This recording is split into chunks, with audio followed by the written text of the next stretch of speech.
Welcome to the Cannabis Analysis, the podcast that covers all things cannabis. We're going to talk, debate, examine, and get great. We are now live on YouTube, Rumble, and Kick. Don't forget to join our locals community. The link tree will be in the description box.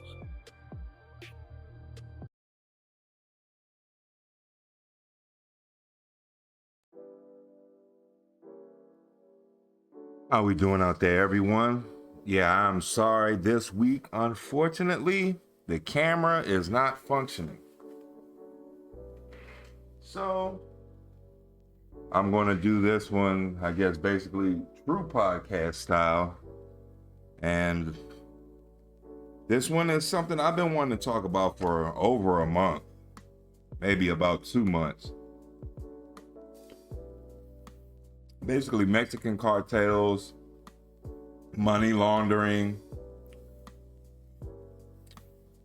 illegal drugs coming across the border, people coming across the border, just the entire drug situation in the U.S.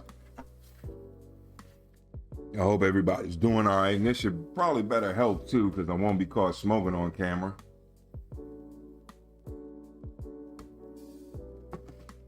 But we'll go ahead and fire it up and get right into the show. I'm feeling much better. I hope everybody had a pretty decent week.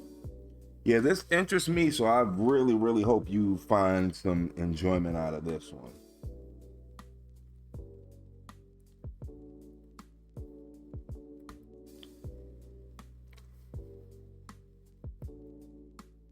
Sorry, I got my articles all mixed up. There we go. Marijuana and Mexican cartels inside the stunning rise of Chinese money launderers. And this is from NBC News. There we go. Just want to make sure everything's on the screen for you. Okay, OBS seems to be working out for me. It is not my friend. I think we've all known that one. So experts worry that the organizations which now dominate money laundering worldwide pose a potential national security threat to the United States. So I guess we got some AI footage of a dramatization of some sketchy dudes doing money laundering in a dark alley with 2 witnesses, FBI style.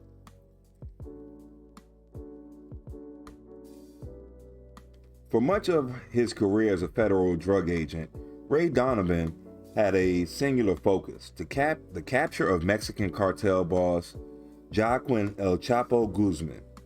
When Guzman was finally arrested in early 2014, fentanyl trafficking was on the rise in the U.S., and Donovan soon found his next project.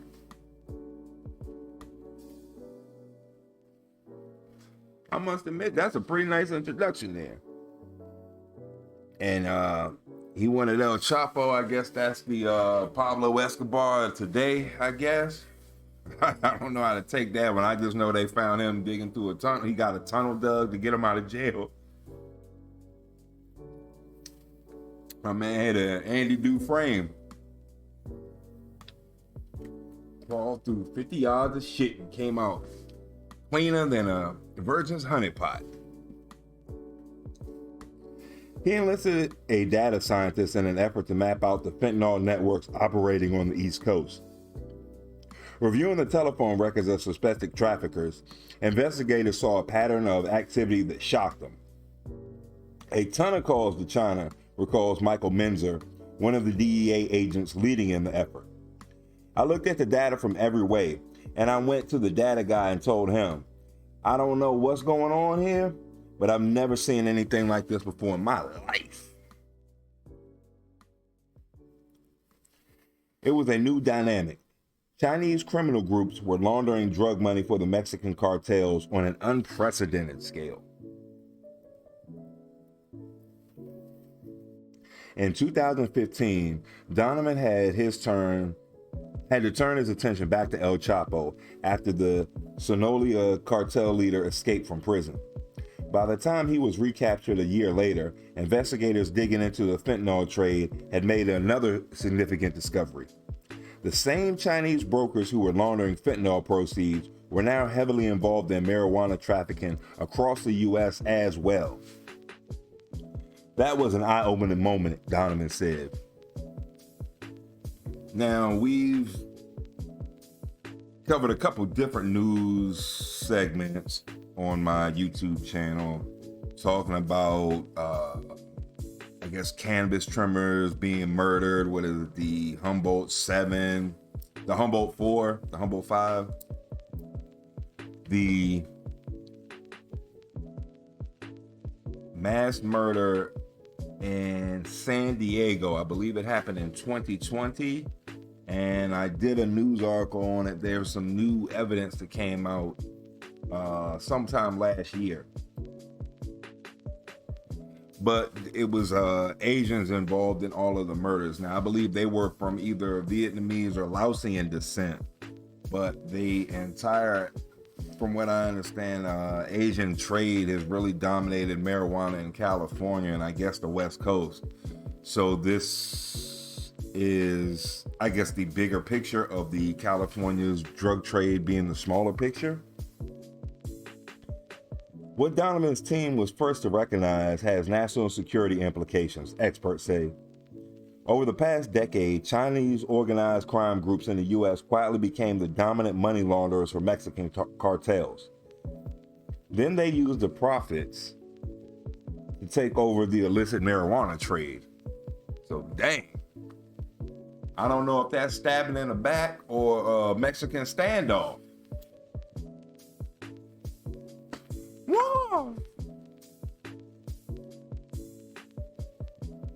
So down here we go see a little more. Just bags of money. Money, money, money, money, money, money, money. Old faces, big faces, the magnetic strip faces. In May 2021, nearly $600,000 of drug trafficking proceeds was seized in Pasadena, California, from a courier accused of working for a Chinese money laundering organization linked to the Fentanyl cartel. According to the U.S. Attorney's Office of the Central District of California. The parallel schemes enriched and empowered Chinese criminal groups at the time when marijuana laws were loosened and the Mexican cartels were flooding the country with fentanyl. With U.S. law enforcement agencies focused on busting fentanyl traffickers and suppliers, the Chinese money brokers and marijuana producers operated with relative impunity, according to more than half a dozen retired senior DEA agents. So, that's kind of slick there, I must say. So from what I'm understanding, the, I guess, Chinese drug lords or money launderers, whatever, are funding the fentanyl fund for the Mexicans, taking those proceeds to corner the market on the marijuana trade in the U.S. That is nice. What they say, making money work for you? It's two revenue streams that no one else can compete with, says Christopher Urban, a former assistant special agent in charge at the DEA's Special Operations Division in Virginia. They've created within the United States, I hate to say it, the super cartel organized crime force. The Chinese laundering system is exponentially increased the profits of the two Mexican cartels fueling the fentanyl crisis in the U.S., the Sonolia and the CJNG. The vast amounts of funds involved also raise national security concerns, according to experts and U.S. lawmakers. Chinese criminal syndicates are known to operate across the globe with the tacit support of the country's intelligence services.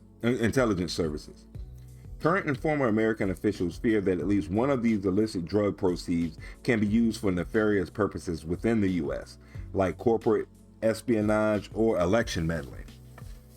Well, shoot, I was just thinking of like straight up robbing somebody or paying for somebody to get murdered. Okay, you're thinking kind of the long game. I was thinking pay off a judge or an official or something. Dennis Wilder, a former CIA officer and Chinese expert, how are you an expert in China? Jesus. Said it's imperative for American authorities to investigate whether some amount of illicit cash is flowing to China's powerful spy agency, the Ministry of State Security, which is known to aggressively target the U.S. Well, I wonder, why would you think not? I mean, the way, I guess, what did Jesus say? The least you do to me, the least you do to my children, you do to me. So, like, if you're willing to basically break the law and fund two drug cartels, yeah, I'm pretty sure you'll do some nefarious stuff. That's not nefarious enough for you? I mean, I consider myself to be kind of a gully person, and I'll put up with a lot, but sheesh, I wouldn't put up with that. You don't see they're going to turn the gun on you eventually? Man, oh man. What a twist. Obviously, this has been neglected in the U.S. government, Wilder said, and it needs attention. The Office of the Director of National Intelligence declined to comment. The CIA and National Security Council did not respond to the request for comment. Urban and the other former DEA agents said they tried for years to marshal government resources to stem the rise of the Chinese money laundering networks in the U.S. and the crucial role they play in propping up the fentanyl trade. Well, I mean, fentanyl just seems to be, to me, the newest addition of things. What were they funding before that, and what will they fund in the future is my questions.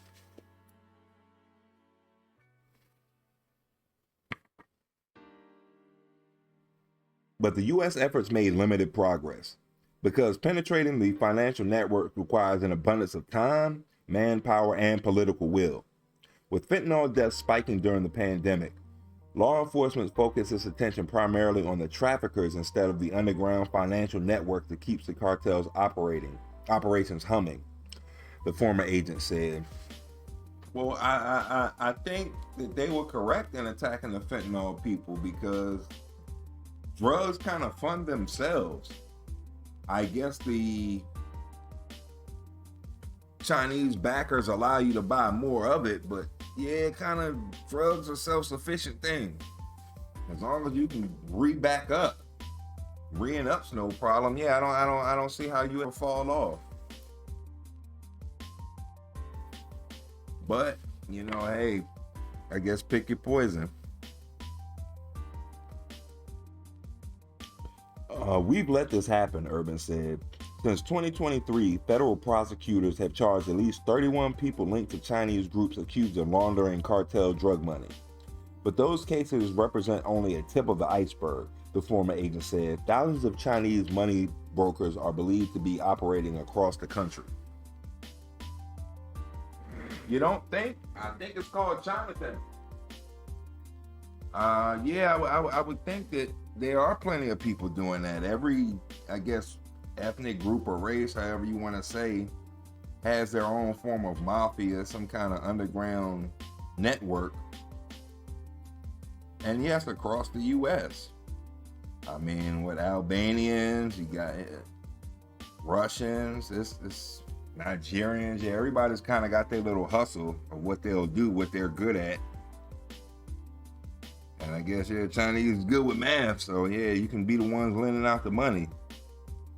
Keep track of how you owe me. Yeah, that makes kind of sense. And the other thing, I forgot about that during COVID, yeah, quite a bit of celebrities bit the bullet, didn't they?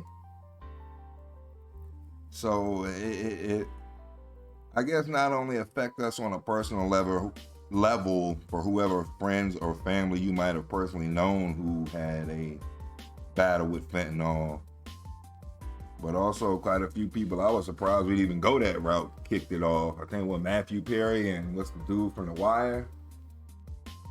Omar from The Wire, he fentanyl OD too. So interesting. Sorry, my J broke. My joint had a big run in it, so I had to kind of break it open and put it in my bowl and light it up. So sorry. Sherlock Holmes in it. Bill Baldner, the former head of the DEA's Los Angeles division, said the lack of visibility in these networks is deeply troubling. Well, how would you get visibility into the network unless you in the game? First rule of Fight Club is you don't talk about the Fight Club.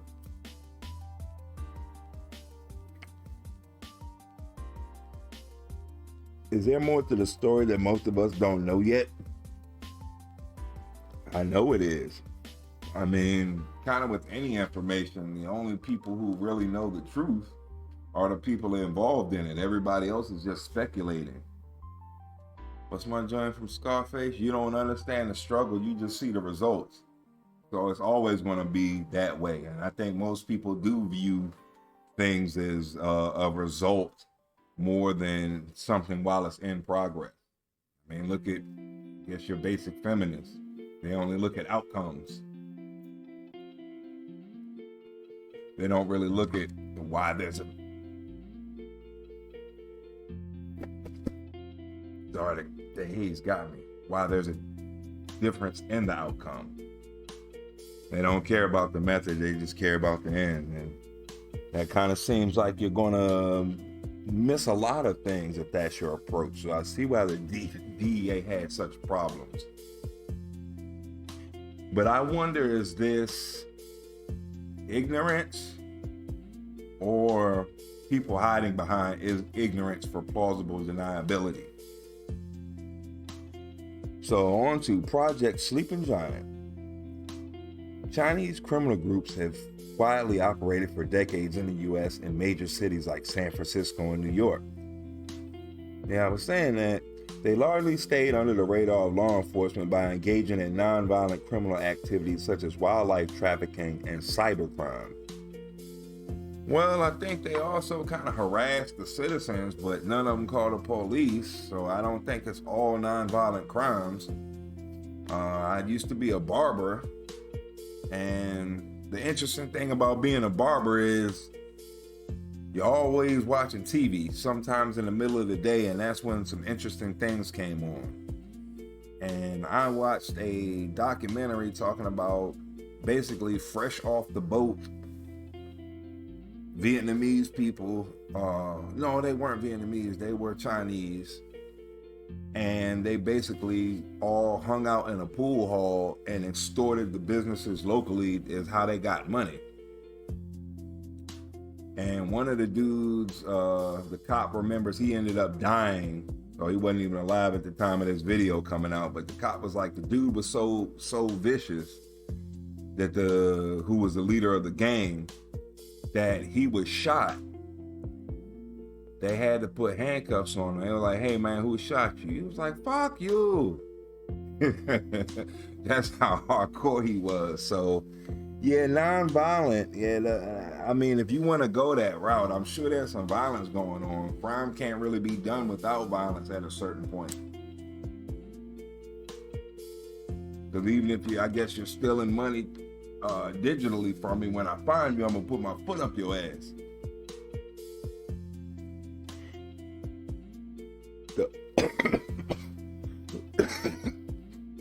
Like I said, the haze got me. The organizations have long maintained a more robust and aggressive presence in Asia and the Pacific, in countries like Australia and Singapore, where their money laundering schemes focused on Chinese entities. But their recent partnerships with Latin American drug trafficking organizations have catapulted them into becoming a dominant money launderers worldwide. It's striking how rapidly that rise has taken place, said Vanda Felbab Brown, a senior fellow at the Brookings Institute who studies Chinese organized crime. Okay, they just coming out with all these experts out the woodwork, aren't they? In 2018, the DEA's Elite Special Operations Division launched Project Sleeping Giant, an initiative bringing together multiple government agencies to target Chinese-linked drug activity and money laundering. The DEA had already identified several Chinese money brokers involved in fentanyl sales in New York, LA, Chicago, and Miami. Oh, they in all the spots. In the ensuing months, the team began to understand for the first time how the Chinese became the Mexican cartel's go-to money launderers. The laundering begins with Mexican cartels associates dropping off cash from fentanyl sales to Chinese money brokers in the U.S. The Chinese money brokers then arrange for the cartels to receive the equivalent amount in pesos or cryptocurrency in Mexico. In some cases, a Chinese associate in Mexico will physically deliver cash in bulk to the cartel stash house. Oh man, concierge service with your money too. That's the dude they got. That's the guy in charge of your $600,000 in fentanyl sale. But like they said, they trying to stay under the radar. I wouldn't expect them to have anything. So hey, good call. They know how to scout them. In January 2021, an alleged drug money courier for the Sonolia-connected money laundering organization made a cash deposit at a Citibank ATM in Los Angeles County. That was him, yeah.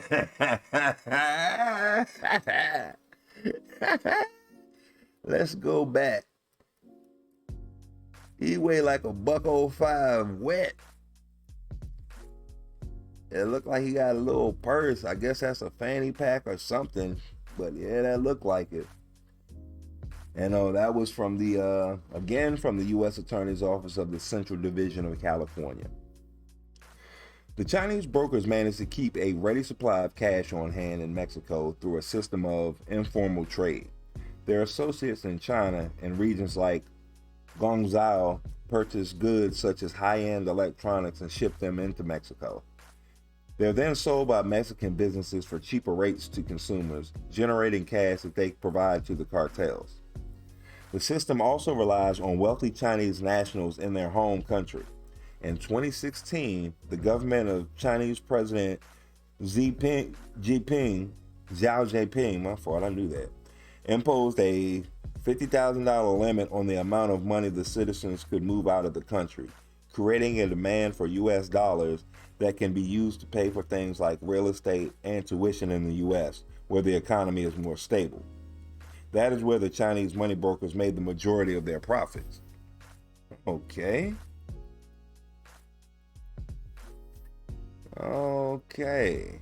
So the Chinese government basically set up the catalyst for this. Well, I guess the snowball that rolled down the hill to start all this. Using encrypted platforms like WeChat, they sell the US dollar at a steep markup to Chinese nationals looking to move money outside of China. The process often involves mirror transactions, in which the Chinese customer pays for the US dollar by transferring the equivalent amount from their bank account to local accounts controlled by the money laundering organizations.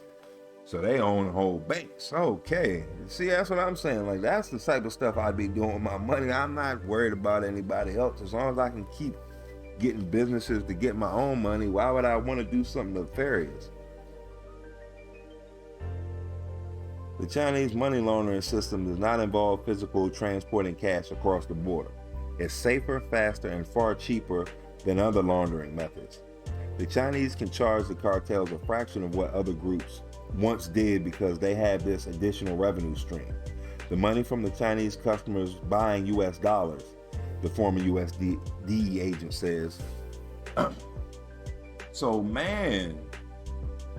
So they're laundering US dollars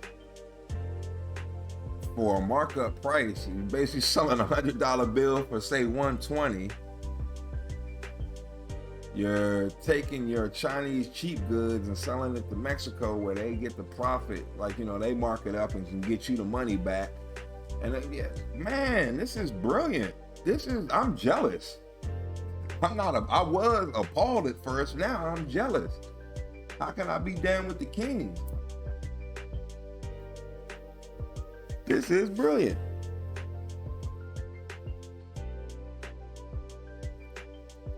Okay, so, nice. Way to go. Way to go, NBC News. I got a diagram of how the Chinese organized crime launders money. Step one. Man, they mapped it out for you. We can do a dissertation. What's the joint?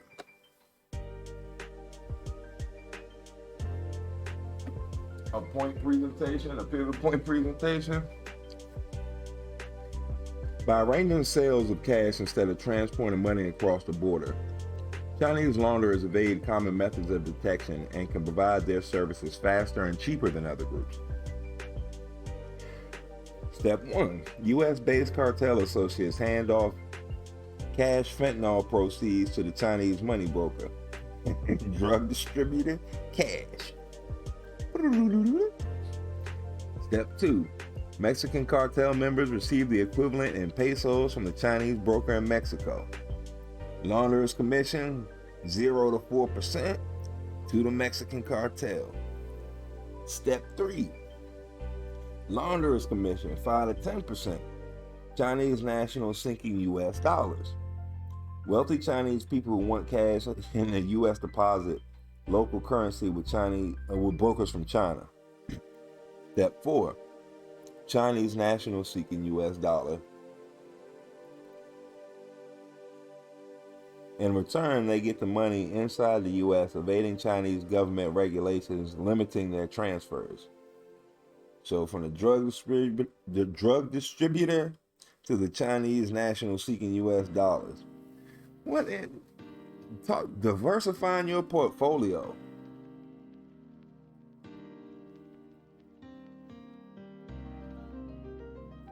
Okay, so notes this has. Local law in China restricts individuals from transferring more than $50,000 each year without approval from the State Administration of Foreign Exchange.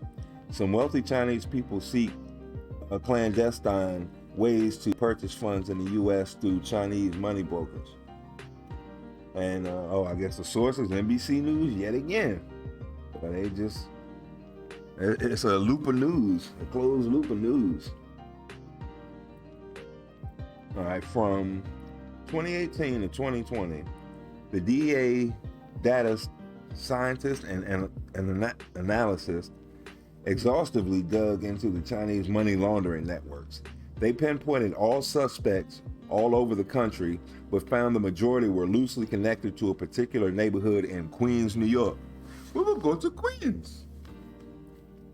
Wow.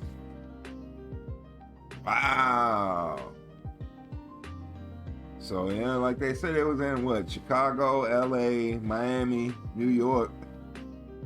And I guess their headquarters is in New York, just like the 80s, the good old days. If I can make it here, I can make it anyway. Man, oh man. They got whole teams on the case here. Operation Sleeping Giant. All roads lead back to Flushing, Urban said. The investigators launched a plan to target more than 100 money launderers in 12 cities, including Los Angeles and Denver. Then COVID hit and fentanyl deaths skyrocketed, prompting federal authorities to focus on seizing the deadly drug and arresting traffickers. Yeah, we had talked about it. It seems like this is kind of repeating some of this stuff. We just talked about those deaths. Money cases were not much a priority as fentanyl cases, said Doug M., a retired DEA assistant special agent in charge who had designed a multi-city operation and was an early investigator of Chinese criminal groups' financial crimes. Former CIA officers and U.S. Treasury Special Agent Chris Cassapp spent much of his 26-year career investigating transnational money laundering. He said there's a self-defeating logic to the DEA targeting the drugs and the people that are supplying them rather than the financial network. It's easier to go after the product and it's easier to go after the people than it is to go after the money, said Cassapp, who retired in 2006. But that's a huge mistake. I understand. I think it would be a lot easier to get the people than it would be the money. Because once you have the money and you spend it somewhere, like it's a lot harder to track it down, and then where did the rest of the bills go that were involved in whatever you initially broke with your, I guess, bad money or laundered money. And yeah, you can trace the people. It's easier to watch them. The money, that's a hard thing to really monitor. But I get what he's saying. Usually that's how you get to people. I think that's how they got Al Capone, tax evasion.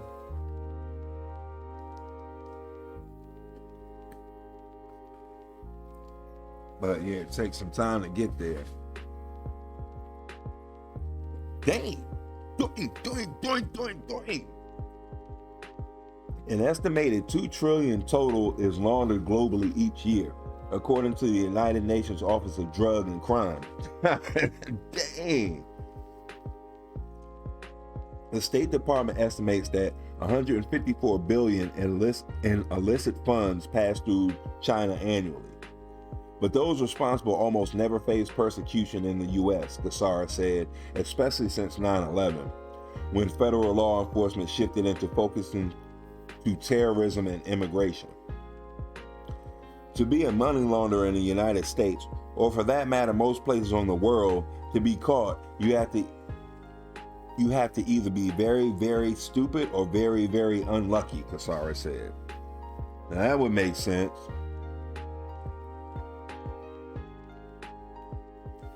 The Cannabis Connection. Man, I like the sound of that. Why didn't I think of that?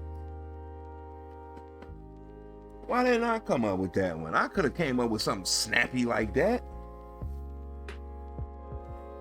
Before COVID hit, the investigators stumbled into a discovery that the Chinese money laundering groups weren't just involved in the fentanyl trade.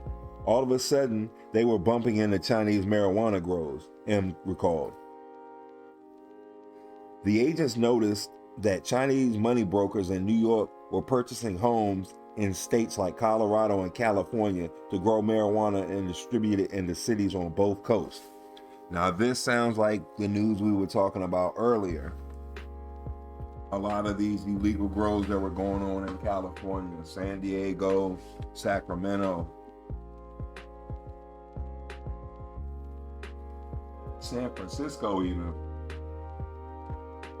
that were basically stripped out houses just for grows, and just having so many illegal migrants working there of Asian descent, that's how they were able to basically find out anything about this. So as they were saying, you either got to be very, very stupid or very, very unlucky. I think buying all the houses, checking all the boxes, and dotting all your I's and crossing all your T's, for you to be found out because you've got some dude who can't stay in the house when he's supposed to be, is very, very unfortunate and unlucky. But I guess, eventually a good thing is going to come to an end, so I shouldn't even look at it like that. Something is going to put a chink in that armor. But the DEA's agents' hands were largely tied. The agency had mostly stopped pursuing marijuana cases since 2013, when the Justice Department published a memorandum discouraging prosecutors from enforcing federal marijuana laws in states that had legalized it. And they opened up Pandora's box, Donovan said.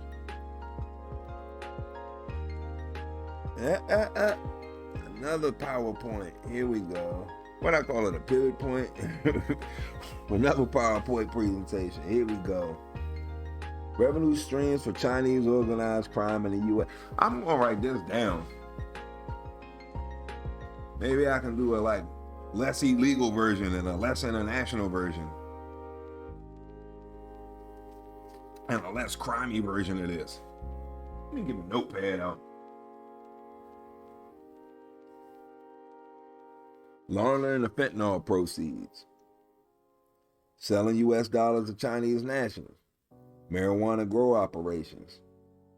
Oh, then wasn't there something else? Weren't they getting money from another way? From the electronics or whatever? You shortchanging them now. Facing little risk of persecution, Chinese groups began taking over the marijuana industry from Mexican cartels that had shifted to higher profit, harder drugs such as heroin and fentanyl. Chinese run marijuana grows have been identified in 23 states, according to the DEA. And this is also kind of why I heard a lot of strains basically get weak. These people are doing the massive grows of, say, what was something that got flooded out? Blue Dream was one, and it got to the point where people didn't even like Blue Dream anymore, and I guess that's why it's got such a bad rap, because of these people growing in 23 states and flooding the market with certain strains that, grow like clockwork. So we see little, we all have little, I guess, threads that tie into these type of things. We know of a story that relates to something like this. And I guess we would have to. This is an international, global. This is a Mexico-Chinese connection. A Mexanese connection, I guess. Yeah, I mean, huge. And that's something I never would have necessarily thought of either. I would have figured they would have liked to have been in their own little power structure. I never would have imagined them working together. So I do understand the concerns. And I guess with the fentanyl craze, we've seen the results.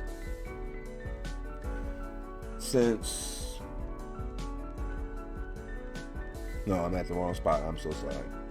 The Chinese use the drug proceeds to fund other criminal activities, including human trafficking, the DEA said in a report released in May of 2024. 4 Chinese nationals killed execution style at a marijuana farm in Oklahoma in 2022 were trafficking victims. Execution style. Since 2021, Oklahoma has emerged as one of the hotbeds of production due to, in part, its relaxed medical marijuana laws and vast tracts of affordable land. Now, yeah, we remember the big boom, I guess, right around 2021 when all the growers started going out there, moving from California over to Oklahoma. I know quite a few on YouTube. Local and state authorities have shut down over 3,000 marijuana farms, with an estimated 80 to 90% of them linked to Chinese organized crime rings, according to the Oklahoma Bureau of Narcotics. Last year, 2 Chinese nationals were convicted in a federal court of trafficking over 27 tons of black market marijuana from an Oklahoma grow operation using vehicles disguised as Amazon delivery vans.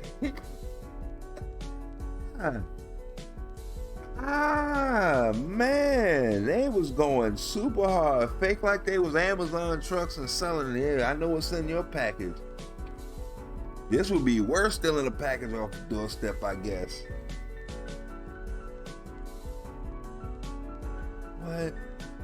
They trafficked 27 tons using vehicles disguised as Amazon delivery vans. Dang, this puts the ice cream truck to shame from the 80s and 70s, I guess. Chinese marijuana producers have more recently set up in Maine. Okay. Since January, more than 40 illegal grow operations with ties to Chinese organized crime have been shut down across the state of Maine. But nearly 100 likely remain up and running, according to federal authorities. In Maine? The retired DEA agents said the turn away from marijuana prosecutions deprived them of the crucial tool in degrading the Chinese criminal networks. The marijuana side of an opportunity were not taken advantage of, Urban said, who is now managing partner at the global investigations firm Nardello and Company. So another diagram, here we go. I gotta love it. Captives of Cannabis. See more of the, NBC News series on the Chinese marijuana grows. There's more? Oh, shoot. I didn't know that. Okay. I'm about to read all these. Well, not now. But this is like a wormhole here. So we're reading part 5, I guess, now. The Mexican Cartel and Chinese organized crime laundering drug money. There's a part 4, Oklahoma marijuana farm slangs, and I believe that's what they were talking about, the execution style killing. What was that, 2021? Part 2, Chinese trafficking victims in New Mexico speaks out. Wow, okay. So we've got some more material here. I'd be interested to hear, but it might be kind of graphic, so I want to screen it a little first. YouTube is kind of particular. In an interview, Senator Susan Collins, Republican of Maine, said she's convinced that the Chinese government is connected to the criminal activity in her state. So she's going as far as saying this isn't just Chinese money laundering groups. The Chinese government is involved in this. And quite honestly, I wouldn't be surprised. I really wouldn't. There is so much control by China over criminal organizations that to me it defies belief to think that the Chinese government is not involved, she added. In June, FBI Director Christopher Wray disclosed in Senate testimony that the agency has not found direct ties between the marijuana grows and the Chinese government itself, but it continues to investigate. I mean, our version of that is what, black water? Basically ex-military that aren't in the military, they just become government contractors, and that's how we get our stuff done. But they're not military, from our government agency. So why can't another country operate in the same kind of gray area way? Wasn't Ukraine basically that for us? We were giving Ukraine American weapons to fight against Russia, so it was pretty much Avatar Americans fighting. Poor Ukraine. Around the same time, the Bipartisan House Committee on the Chinese Communist Party released a report that found that the Chinese government subsidized the production of illegal narcotics for export to the U.S.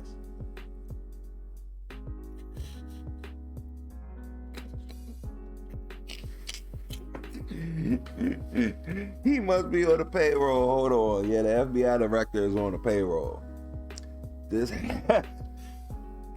In June, the FBI director Christopher Wray disclosed in Senate testimony that he found no direct ties.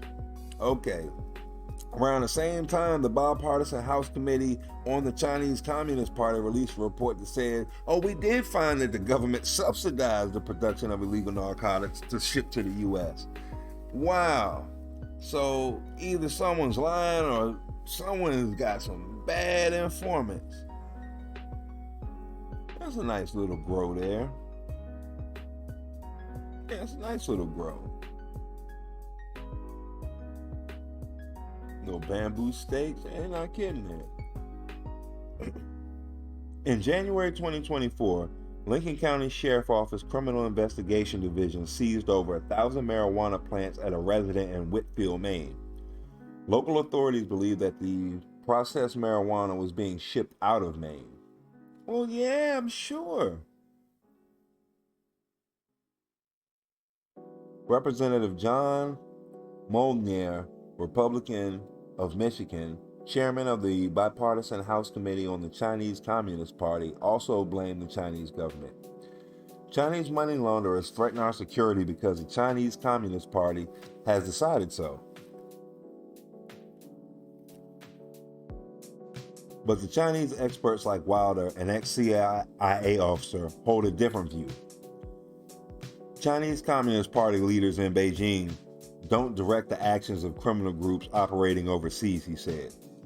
But some party officials do have relationships with criminal networks and protect those who line their pockets or otherwise serve their interests.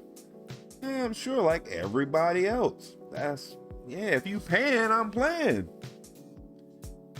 It's not centrally directed, said Wilder, who served as the CIA's deputy assistant director for East Asia and the Pacific from 2015 to 2016.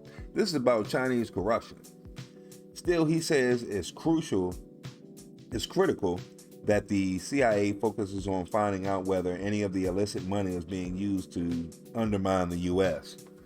Yeah, I'm pretty sure.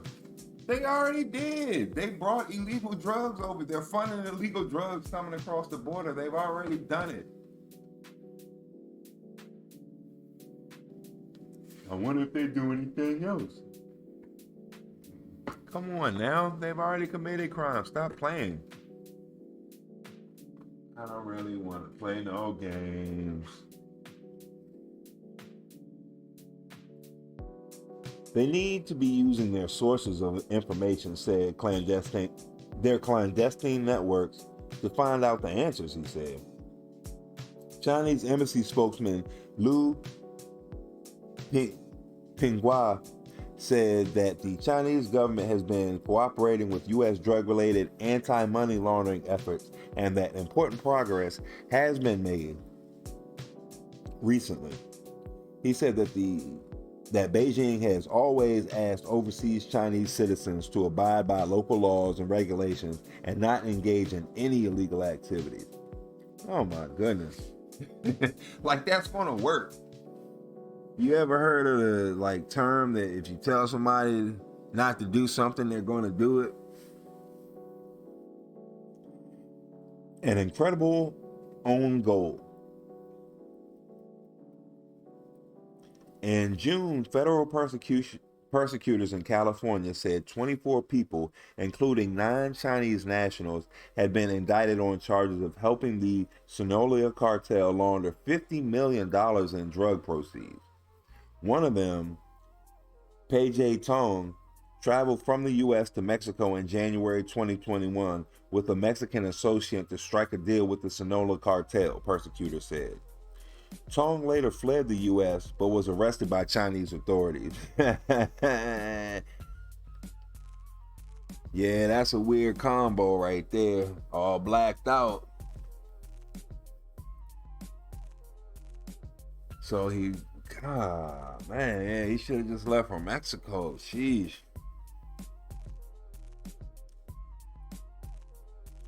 Defendants Edgar Joel Martinez Reyes and Pei Tong entered the U.S. from Mexico January 10th, 2021. Got them right there.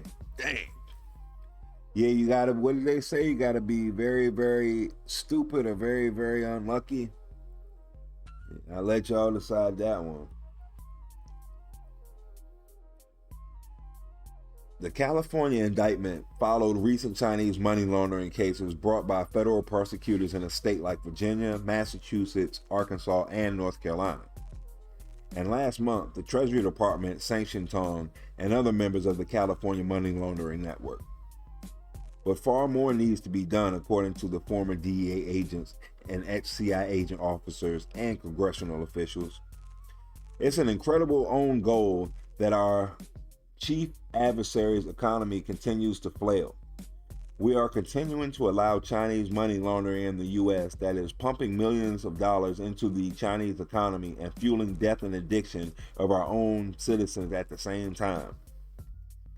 A DEA spokesman said that over the past 3 years, the agency has shifted to a network-wide approach to combating the cartels flooding the country with fentanyl. This means attacking every part of the supply chain, the spokesman said. Today, a majority of the DEA investigations involve illicit finance involving Chinese money laundering organizations. The DEA has made bulk cash seizures tied to these groups in at least 20 states, according to former agents. So here we go. I love these diagrams here. Seizures of cash linked to the U.S. money laundering. And we can, oh God, I'm going to try my best to kind of go over the states. I'm not the greatest. So we got, luckily it's the whole West Coast. So I got this one from the top. Washington State, Oregon, California, and it looks like Nevada. Then we've got Colorado, Oklahoma, and Texas. I believe that's Illinois. I see the Maine. I see the North Carolina. I see Maryland. I see South Carolina. Is that Virginia? That's Georgia and Florida. So yeah, I don't know the rest of the states. I'm sorry, I don't know any. The whole New England part. What would that be? I think that's Massachusetts, New Jersey. Yeah, I'm done. Is that New York? I guess New York. Yeah, dang, I didn't know New York was that big. Okay, but I didn't know that's what Connecticut was that small. So all right, interesting. But the Chinese networks are particularly difficult to penetrate due to the lack of Mandarin speaking in law enforcement agencies and the opaque nature of WeChat, the encrypted messaging platform commonly used by Chinese networks to move drug proceeds. Unlike traditional phone lines, U.S. authorities are unable to subpoena the Chinese platform in order to monitor chains of communication. Instead, they must rely on undercover techniques that require more time and expertise. It's like wearing a blindfold, said Bodner, the former DEA agent. You don't know what's happening. You're just guessing a lot. Oh, shoot. I've heard of this one recently.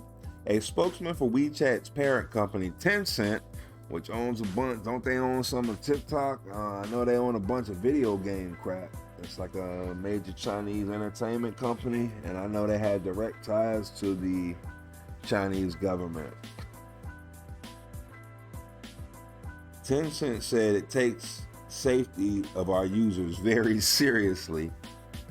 All users must abide by our acceptable use policy, which prohibits the sale and distribution of certain items where illegal, such as drugs. When made aware of a violation of our policies, we investigate and take action, up to and including removing users and engaging with the appropriate authorities. The ex-DEA agent said they believe it's possible to dismantle the Chinese money laundering networks, but doing so will require the kind of methodical, collaborative, and intensive approach that the federal government has thus far yet to embrace. Yeah, and I don't think they're that good at it. It's just like the Italian organized crime from over 30 years ago, said Urban, which led undercover financial investigations into Italian organized crime groups in New York in the 80s and 90s. They had to arrest low-level guys to work their way up. They didn't get John Gotti the first time, he said. This could all be really resolved in many ways if we had the political and economic will, and we don't. Well, there you have it then, I think. If the government don't want to help you, and I'll just be honest, if these dudes get busted, I think they got the cash to pay off whoever the hell catch them.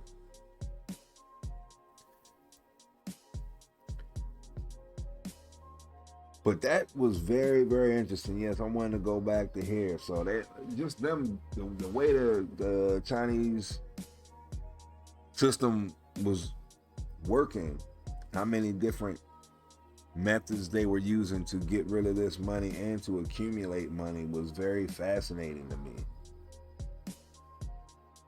Very fascinating. They take the fentanyl drug proceeds, basically take that US dollars, take it to China and sell it to the people who want the US dollars in change of what, the Chinese yen. They also just straight up, with the money they even have, can mark up 5 to 10% for people interested in it. So laundering money with it, and just a straight up legit revenue scheme, I guess. Then Mexican Cartel, yeah, then you get to fund them in the weed operations in California, and I guess in all 20 states that I barely knew what the states were. I did pretty good though. I thought I was impressed with myself.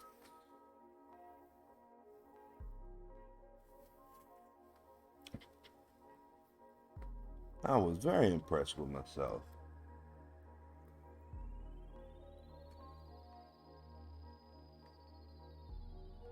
And now for our next part,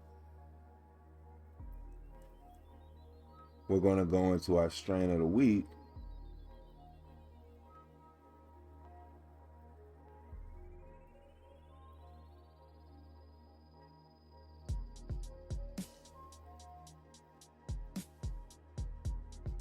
We're going to check out a few images.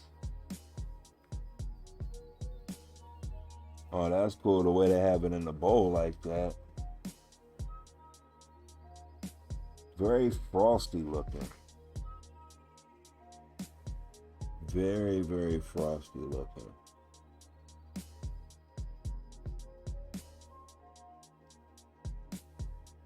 Yeah, very interesting. It looks very good, very colorful, especially the one on the end. So let's find out about this cereal here, shall we?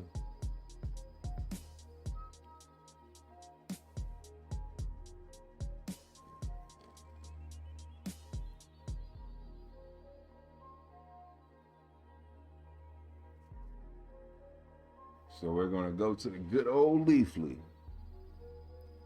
Cereal milk, AK milk, cereal milk number 2.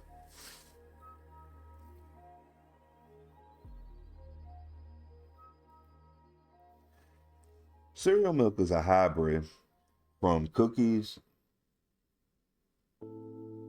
Okay, my bad. Let's try that again.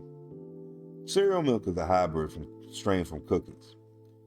It's made by crossing Wildlife, cookies and cherry pie, and Snowman, a sativa dominant cookies pheno. Oh boy.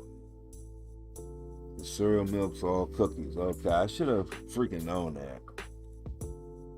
Cereal milk has a loud flavor with a sweet milk and ice cream nose that will keep you dipping back into your stash.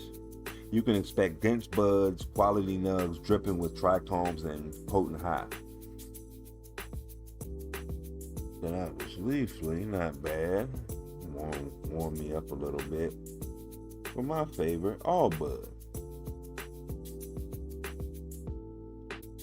So the cereal milk high is just as delightful as the flavor, with effects that will have you feeling calm yet focused for hours on end.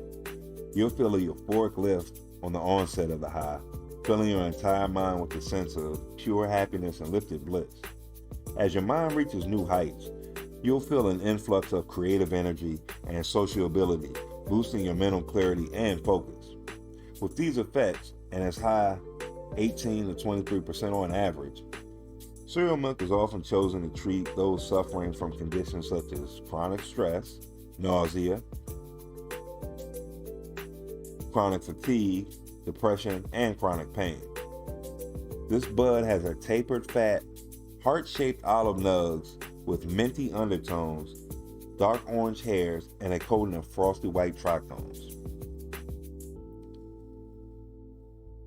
So the flavors are berry, creamy, fruity, sugary, sweet, which I would think sugary does mean sweet, but okay. Aromas: berry, fruity, herbal, spicy, sweet.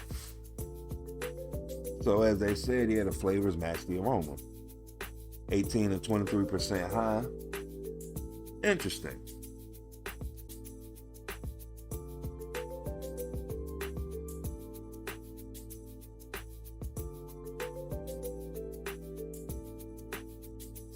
Well, my strain of the week, cereal milk. So I hope that I gave you some food for thought. I was really curious when I saw that article, and it explained a lot of things that I knew of but just didn't have all the pieces, and I found out that it's way more pieces than I would have ever expected. You enjoy yourself, fellow Cannabisians. This has been another episode of the Cannabis Analysis. You enjoy yourself because I know I did.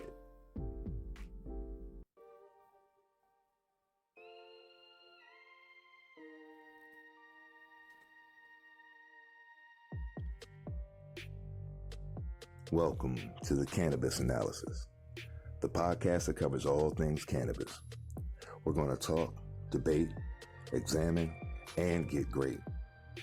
We are now live on YouTube, Rumble, and Kick. Don't forget to join our locals community. The link tree will be in the description box.